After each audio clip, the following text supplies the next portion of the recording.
So the other day I was talking about how permission was given to Ukraine this Sunday to fire long-range missiles into Russia proper.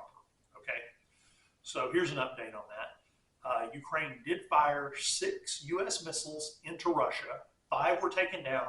1 hit a military target. Now, Russia didn't react except to sign a piece of legislation saying that they can use retaliatory force against the people who fired on them, up to nuclear if they determine that there's an existential threat to Russia proper. But, you know, this is a warning from Putin to stop this. But where they fired the missiles was an active war zone where the Ukrainians had already gone across the border and invaded some towns, and they're being attacked. And they used the missiles to fire at the Russians attacking them in these towns. So technically speaking, they could claim this is part of the active war zone with Russia and Ukraine, even though it's in Russia's borders. This is part of an active Ukrainian war zone, and we're using missiles to defend ourselves. Okay, so that's that's kind of a loophole. Now, here's how I worry that it's going to play out. This was step 1. And since Russia didn't come after America, who was in control of those missiles, now they're going to start using the UK and the France missiles that were given to them to fire into Russia and see if Russia attacks UK or France. Okay, if that doesn't happen, then they're going to start expanding the long-range missiles. Maybe they're going to take a fuel depot over here, hit a military base with airplanes over here, hit some airplanes, maybe hit an electrical grid thing here to knock out the electrical grid. They're going to up the ante. And God forbid they hit a civilian population center and kill civilians, because then Putin will lose it. But that's the next step after those is just all out, just hitting civilians at that point, if they really want to escalate the war. Now, who's escalating? Well, we know that the current person in charge in America, he's out to lunch. Okay, so I was a banker. As a banker, I was trained to recognize elder abuse, where a young person would bring in their elderly parent or grandparent and convince them to give them money. I had to ask questions and try to make sure the person really needed it, that sort of thing, to make sure little Sally wasn't fleecing her grandma. Well, right now we have an administration that's basically saying, here, Joe, sign this. It's for Ukraine to protect itself with their missiles we sent them. Oh, okay. You know, that's what's going on at this point. We don't know who's in charge, but whoever's in charge is wanting them to use missiles. NATO wants them to use the missiles too. So why? Why, when they know that the next guy coming along is going to end the wars, would they be escalating? And here is how war works. You're going to get a crash course in how war works. Follow the money. Okay, early 2000s to 2014, a bunch of oil companies bought up oil rights in Ukraine. The president that was elected there was friendly with Russia, and he refused to let them drill. They told the CIA about it. The CIA came in, overthrew that president with a coup, and put in Zelensky. The problem is the Donbass, which is the most eastern part of Ukraine, the eastern strip of land, that was where the oil was.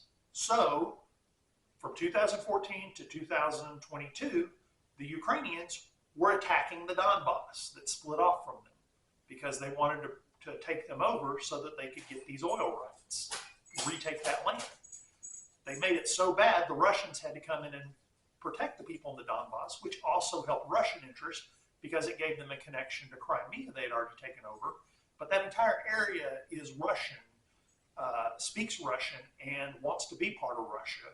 So we got this kind of, you know, is it Ukraine, is it Russia, kind of argument going on. Okay, so now we got this great big war. And here's how the money works here. We raise billions of dollars and pass that through our Senate and House to give to Ukraine. That money is not sent to Ukraine. There's nowhere to spend billions of dollars in Ukraine. The place is a crap hole. What you have to do is take that billions of dollars and give it to a defense contractor in the US. The defense contractor then gives you brand new great weaponry. We put that in our military warehouse. We pull out the old stuff in the military warehouse and we give it to the Ukrainians. That's how the money flows. Defense contractor, new equipment, old equipment, Ukraine. And when we run out of old equipment, then we start giving them the older of the new equipment as we bring new equipment in. That's how the money flows. Now, this is the best part. Ukraine, because we're giving them all this money, we make them sign a thing saying this is a loan. And if you can't pay back the loan, your farmland is collateral in your country. So now, not only do we own the gas rights under Crimea, if we could, under the Donbass, but now we own all the farmland in the middle of the country. And it's all owned by private companies, okay? It's sold off to private companies. So the oil companies have the Donbass, and Monsanto, and I think it's 3M own most of the farmland now. Okay, so if the next guy comes in and creates a peace deal, all those companies lose all those billions of dollars that they paid for. They lose that oil. They lose the rare earth metals. They lose the farmland. They lose all of that, okay? So if you ask, why are we in a big war with Ukraine, and it doesn't matter that 1 million Ukrainians die, is because we want to own that country with our private companies. And our private companies are the ones telling the people currently in charge, hey, we can't let the next guy come in and shut this thing down. We'll lose too much money. So this is all about money and greed.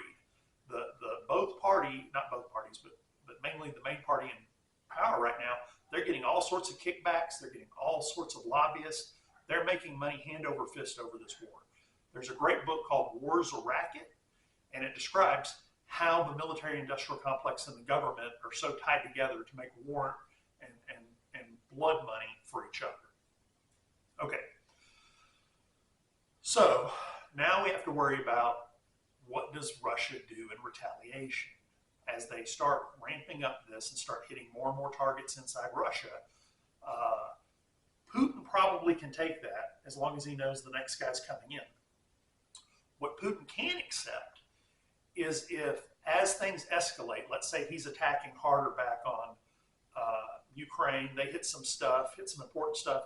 So maybe he starts hitting, sending rockets and missiles into Kiev, blowing up their infrastructure, and knocks out their electrical power, just really pounds Kiev and some other places in retaliation. Then NATO's like, oh, look at how aggressive Russia is. We have to move some nuclear missiles over into Poland right next door for our own protection to make Putin know we're serious and won't take his guff. Okay, so then what you have is a Cuban Missile Crisis. You have missiles that are brought in right on the border of Russia, way too close to Moscow for early warning, and then Putin has to do something about those missiles being brought in.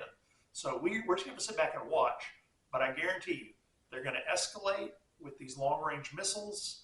The war is going to start to get out of hand.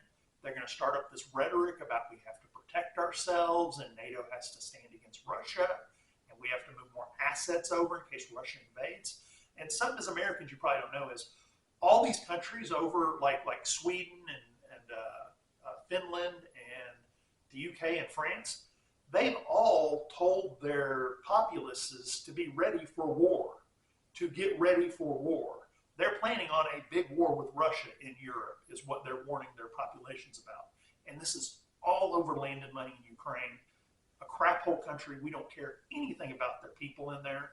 As much as they say we want to bring them freedom, they were perfectly free before all this started, and we started messing with things. So, again, just pray that Putin, as the chess master he is, sees this for the blatant trick that it is, and he doesn't fall for it and allows the 60 days for the next president to come in so that he can stop all this stuff.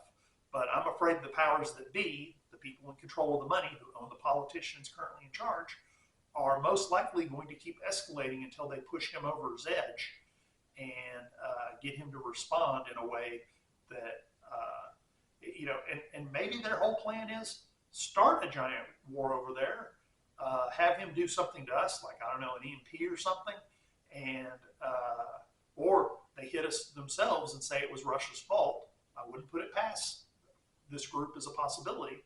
And then they can say, oh, now we got to go to war with Russia. They did something to us, known as not a black swan event, but a false flag event. The CIA could do a false flag event to stay in power. Then they do military martial law, and they don't let the next president come in. They take a president from the military ranks or from one of the other places, and we're under martial law so that the legitimate president can't come in because we're at this serious war situation type thing.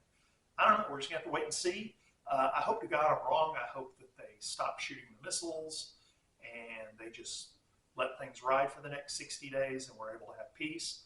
But this close to the end times, I just don't see peace on the horizon. I see this going, like I said earlier, it's a contraction. We had a week or two of no contraction, and now we're building up to the next one. So hold on to your britches, and I hope I'm wrong. God bless you. Thank you for listening.